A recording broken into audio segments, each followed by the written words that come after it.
Welcome to Suman TV. Gut health అంటే ఇప్పుడు గట్టి హెల్త్ అని డాక్టర్లు ప్రపంచవ్యాప్తంగా చెప్తున్నారు. సో యాక్చువల్లీ గట్ హెల్త్కి ఎస్పెషలీ పొట్ట చుట్టూ ఉండే ఫ్యాట్కి ఏమైనా కనెక్షన్ ఉందా? గట్ హెల్త్ ఎందుకు పాడవుతుంది, దాన్ని ఎలా బాగు చేసుకోవాలి? మనతో పాటు ఉన్నారు అందరికీ సుపరిచితులు వి స్పార్కిల్ నుంచి Vineela garu, dietitian, fitness expert, motivational speaker and what not. Vineela garu welcome అండి. నమస్తే. నమస్తే స్వప్న గారు. సో గట్ హెల్త్ గురించి మీరు కూడా చాలా స్వయంగా పరిశోధనలు చేస్తుంటారు, అంటే మీ ఎక్స్పీరియన్స్ లో dealing with so many things. అసలు గట్ హెల్త్ బాగుండకపోతే ఏమవుతుంది చెప్పండి? అంటే ఇప్పుడు నిద్ర ఎంత ముఖ్యమో గట్ హెల్త్ కూడా అంతే ముఖ్యం. ఇప్పుడు గట్ లో మనకి గుడ్ బ్యాక్టీరియా లేకపోయినా, ఊరికే గ్యాస్ట్రిక్ ఇష్యూస్ వస్తున్నా, ఐబిఎస్ ప్రాబ్లం ఉన్నా, వాష్రూమ్ సరిగ్గా అవ్వకపోయినా we need to work on gut. అంటే బెల్లీ ఫ్యాట్ ఉన్న వాళ్ళకి గట్ మీద కంపల్సరీగా ఆల్మోస్ట్ వర్క్ చేయాల్సిందే. సో ఆ గట్ హెల్త్కి సంబంధించిన ఫుడ్స్ ఎక్కువగా ఇవ్వటము, ప్రోబయోటిక్స్ ప్రీబయోటిక్స్ మీద కాన్సన్ట్రేట్ చేయటము, వాళ్ళ రిపోర్ట్స్ని బట్టి మేము ప్లాన్ చేస్తూ ఉంటాం. గట్ గనక బాగోకపోతే ఆ లోపల గట్ లోపలంతా ఇన్ఫ్లమేషన్ వస్తుందండి. ఇన్ఫ్లమేషన్ రాగానే మనం ఆలోచన విధానం మీద చిరాకు, కోపము, ఇండైజెషను, వామిటింగ్ సెన్సేషను, ఇవన్నీ ఒక సైడ్ ఎఫెక్ట్స్ అనమాట. అండ్ గ్యాస్ట్రిక్ ఇష్యూ ఎక్కువగా ఎవ్రీడే ఉండటం వల్ల కూడా మనకి బెల్లీ ఫ్యాట్ వచ్చే అవకాశాలు ఉంటాయి. అంటే సో గట్ హెల్త్ ఇష్యూస్ ఉంటే మామూలుగా తిన్నది అరగదా, లేకపోతే ఏం జరుగుతుంది యాక్చువల్లీ బెల్లీ ఫ్యాట్ రావడానికి కనెక్షన్? గుడ్ బ్యాక్టీరియా కనుక మనకు అక్కడ లేకపోతే ప్రోబయోటిక్స్, ఇన్ఫ్లమేషన్ పెరిగిపోతుంది. ఇన్ఫ్లమేషన్ పెరిగినప్పుడు ఆబ్వియస్ గా మనకి అన్నిటి మీద, అంటే బాడీ ఇన్ఫ్లమేషన్, వాటర్ రిటెన్షన్ అవుతుంది, బాడీ మైండ్ థింకింగ్ మీద ఉంటుంది, చిరాగ్గా ఉంటుంది, వెయిట్ గెయిన్ అవుతూ ఉంటాం. సో మీరు ఎక్స్పీరియన్స్లో మీరు చాలా క్లయింట్స్ని చూసుంటారు. విమెన్, మెన్ కంపేర్ చేసుకుంటే గట్ హెల్త్ ఎవరికి కొంచెం కొద్ది గొప్ప అదుపులో ఉంటుంది అనిపిస్తుంది? ఎక్కువగా ఆల్కహాల్ తీసుకున్నా కూడా గట్ హెల్త్ పాడవుతుంది. అది మనం యూ కాంట్ మెజర్, అంటే లేడీస్లోనా జెంట్స్లోనా అనేది. బట్ గట్ హెల్త్ ఆల్మోస్ట్ అందరికీ తక్కువగానే ఉంది ఈ రోజుల్లో మనం తినే ఫుడ్స్కి. వీఆర్ నాట్ టేకింగ్ అన్ని మనం కేటగరైజ్ చేసుకొని తీసుకోము. గుడ్ ఫుడ్స్నే తీసుకోవాలని లేదు. మనకుండే వెరైటీస్కి processed foods, ultra processed foods, means sugary foods, ఇవన్నీ ఎక్కువ తీసుకోవటం వల్ల మన గట్ హెల్త్ మీద పడుతుంది. సో ఎక్కువ అంటే మీరు ఒక బెంచ్ మార్క్ పెట్టుకుని మీ క్లయింట్స్కి ఇస్తారు కదా అడ్వైజ్. నేను చాలామంది చెప్పగా విన్నాను, నువ్వు 3 మీల్స్ తింటే రోజుకి 2 మీల్స్ బాగా తిను, ఒక మీల్ కొంచెం అటు ఇటైనా పర్లేదు. సో వినీల గారి అడ్వైజ్ ఏమిటి? మనం చేసే పనిని బట్టి మనం ఎన్ని క్యాలరీస్ తీసుకోవాలి, మన మెయింటెనెన్స్ క్యాలరీస్. ఈ రోజుల్లో మనం ఏమి పనులు చేయము, నడము, వర్కౌట్స్ లేవు, మన బాడీ మెటబాలిక్ రేట్లు లో ఉంటున్నాయి. ఆ మెటబాలిక్ రేట్లు కూడా మనమే పాడు చేసుకుంటున్నాము. Because we don't do exercise, we don't do much fastings. అవును. సో మెటబాలిక్ రేట్ లో ఉన్నప్పుడు మనం తీసుకునే క్యాలరీస్ని ఇంకెంతకంటే తినకుండా ఎలా ఉండను అంటే, మీ పూర్ మెటబాలిక్ రేట్ ఉన్నప్పుడు మీరు అన్ని క్యాలరీసే తీసుకోకపోతే you will increase your weight. అంతే కదా. అండ్ మీరు షుగర్, ఇప్పుడు చాలా మంది చిప్స్, జంక్ ఫుడ్ తింటూ నాకు ఇంకా ఆకలేస్తుంది అని తింటా ఉంటారు. అంటే అవి తక్కువ తినాల్సినవి తింటే ఆకలేదు. అది అందరం చెయ్యం కదా, అదే కదా మెయిన్. టేస్టీ ఫుడ్స్ అన్ని ప్రాసెస్డ్ ఫుడ్స్లోనే ఉండటం వల్ల అందరూ దానికే అట్రాక్ట్ అవుతున్నారు. సో అందుకనే నా ఫుడ్స్, ఎస్పెషల్లీ నా డైట్లో వంటకాలన్నీ ఆల్మోస్ట్ బాగుంటాయి. సో వంటకాలన్నీ రెసిపీలు మీరే చెప్తారు? నేనే చెప్తాను. సో యాక్చువల్లీ అందరికీ ఆలోచన రాదు. నాకెందుకో మైండ్ బాగాలేదు, మూడ్ ఆఫ్లో ఉన్నాను, లేదు గ్లూమీగా ఉంది, నిద్ర వస్తుంది, లేదు పొట్ట చుట్టూ నాకు ఎందుకు ఇంత వెయిట్ వచ్చేసింది, బట్టలు సరిగ్గా పట్టడం లేదు అన్నప్పుడు, అరే నా గట్ హెల్త్ బాగాలేదులే అని అనిపించదు. సో గట్ హెల్త్ బాగాలేదు అనడానికి ఒక 3-4 సిమ్టమ్స్ చెప్పండి. హెడేక్ వస్తుందండి. ఓకే. కొంచెం నాజియాగా ఉంటుంది, చిరాగ్గా ఉంటుంది, కింద పార్ట్ ఎప్పుడు ఏదో ఉబ్బినట్లు ఉంటుంది. ఓహో, ఇక్కడ పైన కాదు, కింద. ఓకే, అక్కడ ఉబ్బినట్టుంటే ఇట్స్ బేసికలీ ఉబ్బినట్టుంటే అది కూడా గట్ హెల్త్ బాగాలేదనడానికి ఒక సంకేతం. రైట్. సో ఏ ఫుడ్స్ తినడం వల్ల, లేదు ఏ హ్యాబిట్స్ వల్ల మనకి గట్ హెల్త్ ఆఫ్ అయిపోతుంది, అంటే పట్టాలు తప్పుతుంది. యాక్చువల్గా గట్ హెల్త్కి గుడ్ బ్యాక్టీరియా అవసరం. అందరూ పెరుగు ఒక్కటి తీసుకుంటే సరిపోద్ది అనుకుంటారు.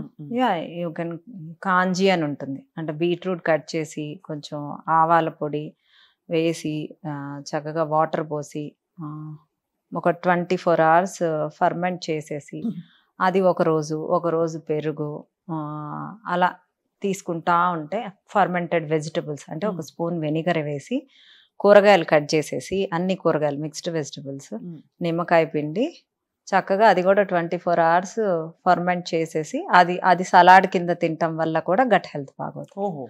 ఒకరోజు కాంజీ, ఒకరోజు పొద్దున్నే సద్దన్నం తింటాం చూడండి పెరుగు వేసి ఒకరోజు గెంజి, అంటే మనం జస్ట్ గెంజి వంచుతాం కదా, ఆ గెంజి రాత్రి బయట పెట్టేసి పొద్దున్నే తీసుకోవచ్చు. అది తీసుకున్న దాంట్లో కొంచెం అన్నం వేసుకొని తాలింపు వేసుకొని తీసుకోవచ్చు.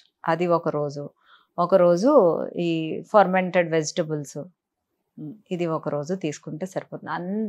రోజు పెరుగు మజ్జిగ తీసుకోవటం వల్ల సరిపోతుంది అనుకోకుండా మనం గట్ హెల్త్ బాగా అవ్వాలి కాబట్టి ఈ డిఫరెంట్ వెరైటీస్ ప్రోబయోటిక్స్ మనం పెట్టచ్చు. అండ్ పికిల్స్లో కూడా ఉంటుంది, అంటే బట్ పికిల్స్ మళ్ళీ అంత మంచి మనం అంత ఎక్కువగా కన్స్యూమ్ చేయలేము. బటర్ మిల్క్ కానీ పెరుగు కానీ కాంజీ కానీ ఫర్మెంటెడ్ వెజిటబుల్స్ కానీ ఒక బౌల్ కూడా చక్కగా తినొచ్చు మనం తినే ప్రతి మీల్కి ముందు. రైట్. అంటే పెరుగు మజ్జిగలో ఇంకొక కన్సర్న్ ఏంటంటే డైరీ సోర్స్ కూడా మనకి ఇప్పుడు చాలా పెద్ద క్వశ్చన్ మార్క్గా మారింది. చాలా మందికి పడవండి, పాల పదార్థాలు ఎక్కువ పడవు, అందరికీ తెలియదు. సో అలాంటప్పుడు మనం కొబ్బరి పాలతో పెరుగు, వాల్నట్ మిల్క్తో పెరుగు, రాగులు పాలతో పెరుగు నా డైట్ లో కూడా ఉంటాయి. అంటే అది తోడుకుంటుందండి. కొంచెం వేడి చేసి ఒక అవెన్ ఉంటే కనుక అవెన్ లో కొంచెం 2-3 పచ్చిమిర్చి కట్ చేసేసేసి అవెన్ లో పెట్టేస్తే అది చక్కగా తోడుకుంటుంది. సో ఇలా ప్రోబయోటిక్స్ రెగ్యులర్ గా తీసుకోవడం వల్ల గుడ్ బ్యాక్టీరియా పెరిగి బ్యాడ్ బ్యాక్టీరియా తక్కువ అవుతాయి. సో గట్ హెల్త్ ఇంప్రూవ్ అవుతుంది. గట్ హెల్త్ ఇంప్రూవ్ అవ్వాలి, రోజు ప్రోబయోటిక్స్ యాడ్ చేసుకోవాలి. ఓన్లీ పెరుగు తీసుకుంటేనే ప్రోబయోటిక్స్ పెరుగుతాయి అనేది రాంగ్. ఫర్మెంటెడ్ వెజిటబుల్స్, కాంజీ ఈ రెండు చాలా ఇంపార్టెంట్. రైట్. వీటితో పాటు నేను విన్నది ఏంటంటే నిద్ర సరిగ్గా లేకపోతే కూడా గట్ హెల్త్ ఆఫ్ అయిపోతుందని చెప్పి, అర్ధరాత్రి పూట చాలామంది ఏం చేస్తారు, నిద్రపోక 1 గంటకి 12:30కి రాత్రి చక్కగా ఒక బిర్యానీ మంచి దావత్కి వెళ్ళి లాగిచ్చేసి పడుకుంటారు, సరిగ్గా అరగదు. అది ఇలాంటివన్నీ కూడా మనని డిస్టర్బ్ చేస్తాయని చెప్పి. అంటే బిర్యానీ తినొచ్చండి, ఇంట్లో చేసిన బిర్యానీ నేను తినొద్దని అయితే చెప్పను. అసలు ఏం తినొద్దు అంటే మనం ఎందుకు పుట్టాలి అని నేను మాట్లాడతాను. ఆ విధంగా కరెక్టే. సో వారానికి 1-2 సార్లు తినటం తప్పేం లేదు బిర్యానీ. బట్ దేంతో చేశారు, డాల్డాతో చేశారా, ప్రాసెస్డ్ మీట్తో చేశారా? ఈ ప్రాసెస్డ్ మీట్ వల్ల కూడా గట్ పాడవుతుంది. ఇప్పుడు ఫ్రెష్ చికెన్ మనం వెళ్ళి కొట్టించుకొని ఫ్రెష్ మటన్ కొట్టించుకొని వచ్చింది వేరు, మనం ఆర్డర్ చేసుకున్నదే అది ఎన్ని రోజుల నుంచి వాళ్ళు స్టోర్ చేయడానికి ఏం కెమికల్స్ కలిపారో అంతే కదా మనకు తెలీదు. అంత ఫ్రెష్గా ఎలా వస్తుందా? ఇప్పుడు మనం స్విగ్గీస్ వీటిల్లో ఆర్డర్ పెట్టుకున్నాం అనుకోండి, అది ఫ్రెష్ మీట్ అనే ఎలా అవుతుంది? అందుకని మీట్ తినాలి అనుకున్న వాళ్ళు వెళ్ళి చక్కగా తెచ్చుకుంటే అదొక healthy way. So processed meet అయినా డేంజరసే, అందులో ప్రోటీన్ ఉన్న ప్రాసెస్డ్ మీట్ మనకు మంచిది కాదు. ఓహో. సో మెండనొప్పికి మందు అయిపోయి మోకాలు నొప్పి తెచ్చుకున్నట్టు దానిలో ఇతర ప్రాబ్లమ్స్ వస్తాయి ఎంత ప్రోటీన్ అయితే కూడా. సో ఈ కంజీ ఇవన్నీ తాగడంతో పాటు మనకి యాపిల్ సైడర్ వినిగర్ చాలా విత్ మదర్ అని ఉండే అది చాలా దాని గురించి ఎక్కువ చెప్తారు. ఏంటండి యాపిల్ సైడర్ వినిగర్ బెనిఫిట్స్ మీ ఎక్స్పీరియన్స్ లో చెప్పండి. అంటే అసలు వెనిగర్ పడే వాళ్ళకి అసలు చాలా వరకు ఇన్సులిన్ స్పైక్ అనేది లో చేసేయచ్చు. అసలు గట్టు కూడా చాలా బాగా అవుతుంది. ఏ మీల్ ముందైనా ఒక 1 hour కానీ 40 minutes ముందు 1 tablespoon Apple cider vinegar mother ఒక గ్లాస్లో వేసుకొని తీసుకుని ఆ డే మొత్తం గమనించండి. పొట్ట డిస్టర్బ్డ్గా ఉందా ఆపేసేయండి, లేదు ఐఎమ్ ఫీలింగ్ హ్యాపీ అని అంటే you can continue for almost 2 to 3 months. మళ్ళీ 1 month బ్రేక్ ఇచ్చి మళ్ళీ 2 to 3 months. కొంచెం హార్ట్లో అలాంటి మంటలా వస్తే ఆపేయాలండి. ఆపేయాలి, పడలేదని అర్థం. నిమ్మకాయలు కొంతమందికి పడవు, బట్ నిమ్మకాయ అన్హెల్దీ కాదు కదా, చాలా మంచిది. That's what. ఇప్పుడు కొంతమందికి చియా సీడ్స్ పడవు, వాళ్ళు సబ్జా సీడ్స్ వాడమంట. మీకు పడందేదో మీ బాడీయే మీకు ఇండికేషన్ ఇస్తుంది. ఇప్పుడు మా Apple cider vinegar heart burning వస్తుందంటే ఆపేయమంట. ఒకళ్ళకి రాదు, వాళ్ళకి బాగుంటది, వాళ్ళని వాడమంట. చియా సీడ్స్ కొంతమందికి పడవు, అవి వద్దు, సబ్జా సీడ్స్ వాడమంట. లెమన్ పడదు, ఉసిరికాయ వాడమంట. అది కూడా పడదా, సి విటమిన్ ఏమన్నా క్యాప్సూల్స్ చెప్పరించండి, సి విటమిన్ ఇంపార్టెంట్ అంట. నేను ఇంకేం చేయగలను చెప్పండి? అంటే మీకు పడనివి హెల్దీవైనా మీకు పడనివి మీరు పక్కన పెట్టాల్సిందే. మీకు పడేవి ఏంటి అనే దానితోనే మనం మోడిఫై చేసుకుంటూ వెళ్ళాలి. సో అయితే మరి మొత్తానికి ఈ ప్లానింగ్ అన్నది ఎలా చేసి పెట్టుకుంటే బెస్ట్ అంటారు? గట్ హెల్త్ని అదుపులో ఉంచుకోవడానికి, బాగా ఉంచుకోవడానికి ఈ వారం నేను ప్లాన్ చేసుకోవాలంటే 1 2 3 4 5 ఏవి రెడీ చేసి పెట్టుకోవాలి? ఒకరోజు గంజి అన్నము, ఒకరోజు కాంజీ వాటరు, ఒకరోజు ఫర్మెంటెడ్ వెజిటబుల్స్, ఒకరోజు పికిల్, ఒకరోజు బటర్ మిల్క్, కర్డ్. అలా చక్కగా కర్డ్ రోజైనా తినచ్చు.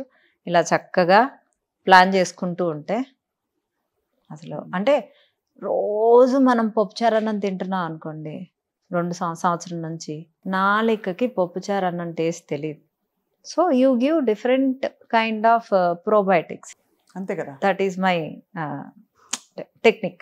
అదే టెక్నిక్. కొంచెం డిఫరెంట్ కైండ్స్ ఆఫ్ ఫుడ్స్ ఇవ్వడం వల్ల మనకి వెరైటీ ఉంటుంది, బాడీ కూడా రియాక్షన్. సో ఇది ఎన్ని రోజులు చేస్తే మనకి కొద్దో గొప్ప మనకి బాడీ మళ్ళీ అసలు ఎందుకు ఆపేయాలి అని ఆపక్కర్లేదు, బట్ మనకి మోటివేషన్ రావడానికి ఇంకా కొంచెం మీ ఫేస్ బాగుంటుంది, మీరు ఎనర్జీగా ఉంటారు, మీకు టమ్మీ తగ్గుతుంది, గ్యాస్ట్రిక్ ఇష్యూ ఉండదు, will feel happy. So that is what brain కూడా బాగా చక్కగా పనిచేస్తుంది, షార్ప్ గా పనిచేస్తుంది, బ్రెయిన్ ఫాగ్ అంతా పోతుంది. అలాంటప్పుడు వాల్నట్ మిల్క్ తీసుకుంటే మంచిది, బట్ కౌంట్ ద క్యాలరీస్. అంతే, వాల్నట్ మిల్క్ లో క్యాలరీస్ ఎక్కువ ఉంటాయండి. డ్రై ఫ్రూట్స్ అండి, అయినా కూడా ఆల్మండ్ మిల్క్ తక్కువే ఉంటుంది కదా? లేదు, ఎక్కువే ఉంటాయి. ఉంటాయి. సో మరి ఆల్మండ్ మిల్క్ లాటే తాగితే కాఫీ, సో ఇట్స్ ఆల్మోస్ట్ అంతే క్యాలరీస్ వస్తాయి మనకి. హై ఇన్ క్యాలరీస్ అండి డ్రై ఫ్రూట్స్ అని. ఇంకా లాస్ట్ ఆఫ్ కోర్స్ ఈ క్వశ్చన్ గట్ హెల్త్ గురించి తప్పకుండా అడగాలి. కాఫీ టీ ప్రభావం గట్ మీద ఎలా ఉంటుంది? బికాస్ చాలా మందికి తేనుపులు వస్తాయి, కాఫీ తాగగానే కొంచెం బర్నింగ్ వస్తుంది. చాలా మందికి అసలు 2 cups బ్లాక్ కాఫీ అద్భుతం అని చెప్పి కొంతమంది పెద్ద పెద్ద డాక్టర్లు చెప్తున్నారు. సో ఏంటి అసలు ఈ కనెక్షన్ ఏమిటి? దాన్ని మనం లాక్టోస్ ఇంటాలరెన్స్, ఇది అందరికీ తెలిసిన విషయమే. మనకు బేబీ పుట్టినప్పుడు కూడా మనకు ఒక 2 సంవత్సరం రోజులు పాలు వస్తాయి, తర్వాత ఎందుకు ఆగిపోతాయి? బేబీకి పాలు అవసరం లేదు. కాల్షియం మీకు రాగుల నుంచి, నువ్వుల నుంచి, పెరుగు నుంచి కూడా వస్తుంది. పెరుగు కూడా పర్లేదు. సో మీకు ఇన్ని రకాల కాల్షియం సోర్సెస్ ఉంటున్నప్పుడు మీరు పెరుగు పాల మీద ఏమీ ఆధారపడక్కర్లేదు. చాలా మందికి ఆ బర్నింగ్ వచ్చినా వాళ్ళు పట్టించుకోరు, ఆ కాఫీ తాగిన ఆనందంలో. వాళ్ళు బ్లాక్ కాఫీకి షిఫ్ట్ అయిపోయి ఆ కెఫిన్ కావాలి అనుకుంటే మిల్క్ అవాయిడ్ చేయాలి.